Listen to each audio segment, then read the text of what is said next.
Hello everyone, welcome to the 225 Q&A practice session. We're going to start off with defense questioning. Ready? Mr. McDonald, from the report it shows the Ford pickup was 12 years old. Do you know if the Fargo Wells Company had recently purchased this pickup truck for company use or if they had owned it for 12 years? They had owned it for 12 years. Did you know of any problems with the vehicle? Did it need new parts? For example, headlights, brakes, tail lamps, windshield, or anything? It did not.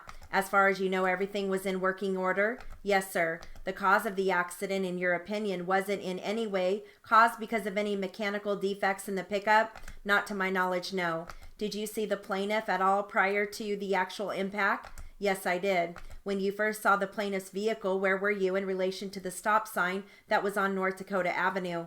I saw his vehicle when I was leaving the number 2 lane. I was starting to enter the number 1 lane. Would this be in front of your vehicle? Yes. You were just starting to enter the number 1 lane? Yes. Okay, and where was the the plaintiff's vehicle when you first saw him at that time? He was in the number 1 lane. Okay, and how far to the north of you was his front bumper from your left side? I don't know. Would the front of his bumper have been south of the north side of North Dakota Avenue if it had been extended all the way into the street? No. It would have been farther to the north than that? Correct. Would you say it would have been farther to the north by 1 or 2 vehicle lengths? 2 vehicle lengths. Did you arrive at a determination at that time when you first saw him as to how fast he was going? No, I didn't. Did you at any time arrive at a determination as to how fast he was going up to the point of where he struck your vehicle? No. So is it fair to say at this time you have no idea how fast he was going? True. Did you stop at the stop sign of North Dakota before you went across Van Buren Road? Yes. Did you come to a stop before the stop sign or at a stop sign, or did you slide past the stop sign and stop? I stopped at the stop sign. Did you stop at any subsequent time prior to your seeing the plaintiff's vehicle? Before you saw his vehicle, did you stop at any time from the time you stopped at the stop sign until you were crossing the street? No. Now, when you stopped at that stop sign, did you look to the left and to the right to see if traffic was coming? Yes, I did. Did you see any traffic at all? Yes. And did you stop for the traffic? Yes. And which direction was that traffic coming from? I had been stopped there on account of traffic in both directions. This is a busy intersection. It is a busy intersection at that time of day? Yes. How long would you say you had been stopped there? A minute and a half. You kept waiting for traffic to clear? Yes. And then did you think you had a clear passage through the street and you started off? Yes. And at the time you started off, did you look for both north and southbound traffic to see if you could go across? Or did it appear that at least half the street was clear so you could clear half and wait? No. I looked in both directions. You didn't see any vehicles at that time that you felt would prohibit you from coming across, is that right? True. And when you stopped then at the stop sign and started across, I presume from what you have said that you didn't see the plaintiff's vehicle at that time? No. As I understand your testimony, the first time you saw the plaintiff's vehicle was when it was at least 2 car lengths north of North Dakota Avenue, is that correct? Approximately. So you don't know where it came from prior to that? No. Okay, switching transcripts.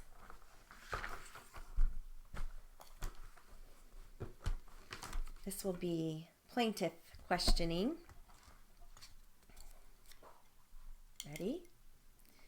Have you ever had any conversations with Brian Mason? Yes. When did you talk to Brian Mason? While we both worked for Tilton. Have you ever talked to him since? No. Did you ever talk to him while you were at Tilton about leaving Tilton? No. Did you ever tell him that you were going to leave Tilton and join Victory? No, sir. While you were at Tilton, did you ever tell anybody that you were leaving to work for Victory other than your notice? No, sir. Have you ever at any time told anybody to your knowledge that Victory knew everything there was to know about Tilton? No, sir. May I correct that statement? Yes. I recall someone discussing something about Victory knowing something about Tilton, and it referred to a time when Victory went over Tilton's books, as I understand it, in a proposed merger of the 2 companies. I don't even recall who made the statement or when it was. Were you an employee of Tilton when Victory did go over the books for Tilton? I believe so. You say there was a proposed merger? This is the rumor that I have been told. Who told you that? I believe it was Mitchell Grant. Have you been told anything else with regard to that proposed merger? No, sir. Do you know anything else about it? No, sir. By rumor or otherwise? No, sir. Have you ever communicated with Tom Conley? Yes, sir. When did you communicate with Tom Conley after you left Tilton? Once, about the first part of May. Did you call him? Yes, I did. What did you say to him? I had gotten some information that he had left Tilton, and upon calling him, I found out that this was wrong, that he was still in their employ. What was the purpose of your call? If he had left, I was going to discuss with him possible employment. Where did you hear that he had left Tilton? Through one of the employment agencies. Which one? I don't recall. Did you talk to him at any other time after that? Yes, sir. When was that? After he had left Tilton. And what did you talk to him about? If he had any interest in joining our sales team. What did he say? He said he didn't think so. In your first conversation, did he indicate that he would be interested in working for Victory? He was non-committal. What kind of a job did you have in mind for Tom Conley? Sales trainee. Did you ever discuss a sales supervisory job with him at Victory? No, sir.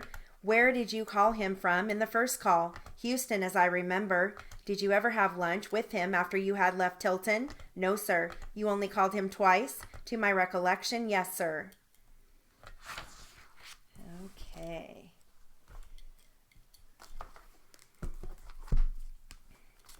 We'll finish up here with our sexual harassment case. Ready? How many times at the patio area? If he saw me walking past or going up the stairs or something, he would fondle himself. Did he ever say anything to him? Did you say anything to him? No. Did he ever say anything when he was fondling himself? No. Did he have an expression on his face? A regular expression like that funny grin that he always has. So he was grinning? Yes. Did you ever talk to anybody about this? I told Darren. I told my boyfriend. What did Darren say? Basically, I don't think Darren said anything because I think Darren saw him do it before.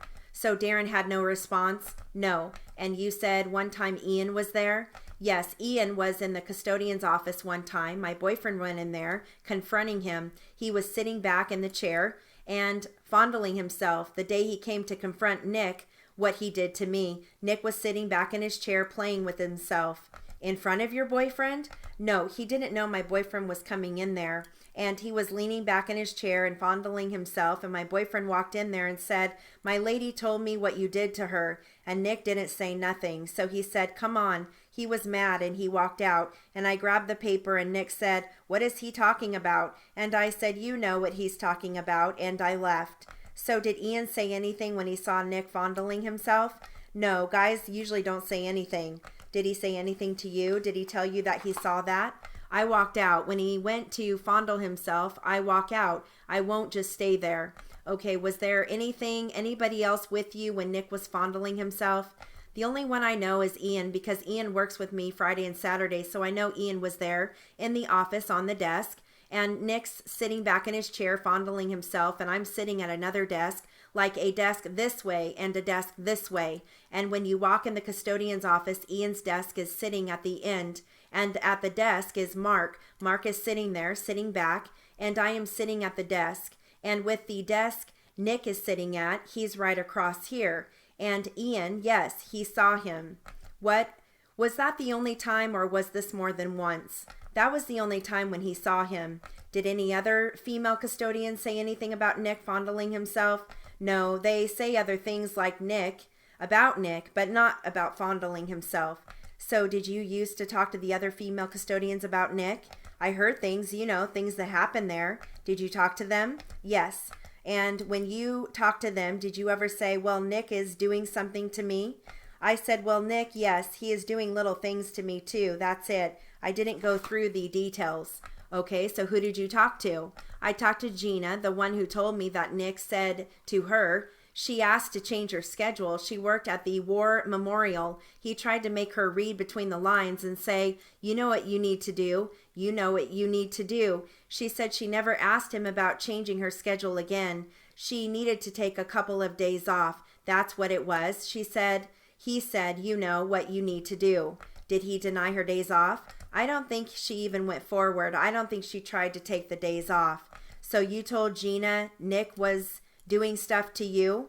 Yes. Did she say anything? No. Did you ever talk to any of the other females? The other females told me that he had done some other things, but I didn't know what about. Did you ever say, well, Nick, has done something to me? I wasn't really trying to tell everybody I know what he was doing. Everybody knows what he is doing. Like the other girl, Zoe. He was doing stuff to her and everybody knew about it, so it's not a big secret. Do you know if Gina or Zoe ever reported it? Zoe did. They even questioned me about Nick. When did they question you about Nick? It was about 3 or 4 years ago. So you know that they were following up on what Zoe told them? They had a fact finding on Nick. I told them what I thought. I told them I was going to try to help Nick because he didn't do nothing to me then. He wasn't doing that kind of stuff back then. I was telling them that the girl, she was flirtatious, but yeah, I believe he was doing those things, but she was doing things too. But then it started happening to me. I'm like, okay, now I see what that girl is talking about. I wasn't flirtatious with him at all. Everybody knows that Zoe was flirtatious. She was running around doing stuff. They questioned me about it. They questioned everybody about it. So who questioned you during that fact finding? Katie and someone else. And who else? It was another city person. I don't know the person. I don't know who she was. I forgot her name or his name. Okay, we're going to switch gears. Let's go back to 2009. Okay, you had another sexual harassment claim? Yes. Who was that against? Randy Cruz. And what did Randy do? Randy had taken the cart. The stadium is big, so the areas we go to are very large. So Randy, the first time when he took me on the cart, he was rubbing on my leg. He put his hands on your thigh. He rubbed on my leg. So he put his hands on your thigh? Uh-huh. Yes. When he was driving and rubbing on your thighs, what did you... Well, this is what he did. Let me explain. The court reporter is going to get mad again. I'm asking you again because you are saying uh-huh and you are cutting me off, okay? So wait until I'm done before you give your answer. Okay. Now Randy put his hand on your thigh? Yes. While you were driving in the cart? He was driving in the cart. Okay. And that was in 2009? Yes. Was Randy a supervisor? Yes. Your direct supervisor. We had another lead supervisor, but yes, he was one of the direct ones, yes. And did you say anything to him when he put his hand on your thigh? I told him to stop, yeah. Did he stop? Yes, he did. Did he say anything? No, he just got out of the cart and went to his area and went to work. Okay. Did Randy Cruz ever bother you in any other way? He took me in the hall closet. Basically, I was basically in there wringing the mops in the little closet. He came in the hall closet and closed it and started kissing me. So he closed the door to the closet? Yes. Was there a light on? There's a light on. So then he started kissing you?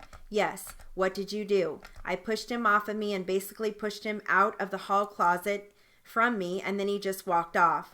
He opened the door and then walked out. The door wasn't really closed. The stadium is so big. It's different levels that everybody works on. So the crew that I worked on, it was the crew that when we clean up crew, when everybody leaves, we clean up. So I was on the cleanup crew. Okay, that concludes our 225 Q&A practice. Have a great day.